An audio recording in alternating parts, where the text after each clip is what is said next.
I thought the worst day of my life was burying my husband. I was wrong, because halfway through his funeral, a woman walked up to me, held my hand, and said, "I'm so sorry." He was my husband too. The day started like a blur. You know that numb feeling, where everything feels unreal, like you're watching your life from outside your body?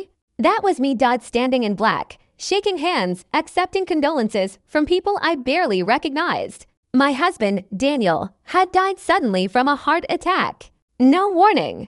No time to prepare. We'd been married for 8 years, 8. And in all that time, I thought I knew everything about him. I was wrong. The church was full. Daniel was well-liked, charming, and friendly. The kind of man people described as solid, reliable. I kept hearing the same thing over and over. He was such a good man. He loved you so much. You were lucky to have him. And I believed that. I really did. Until she showed up. It happened right after the service. People had begun lining up outside the church, preparing for the burial. I was standing near the front, holding a tissue I hadn't even used yet because the tears wouldn't come.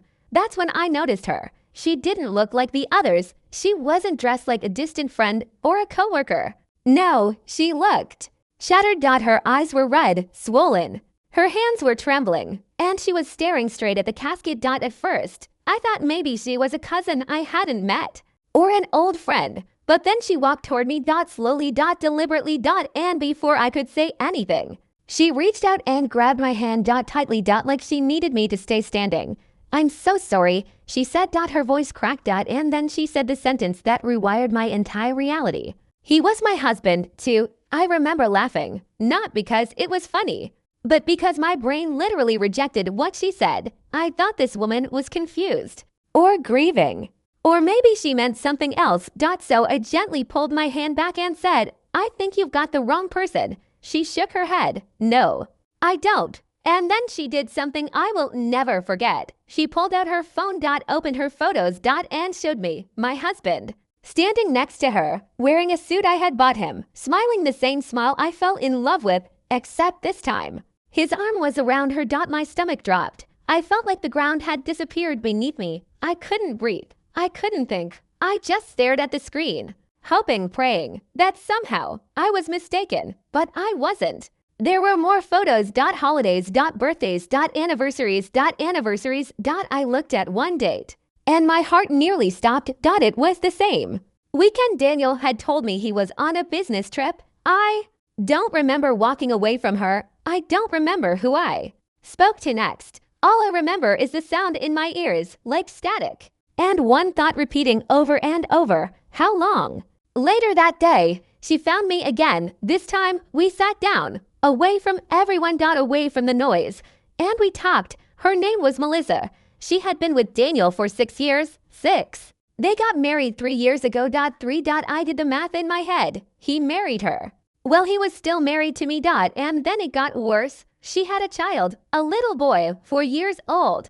Daniel's son. I felt sick, not just betrayed, but replaced, like my entire life had been a lie. Every late night at work. Every trip. Every moment I defended him when something felt off.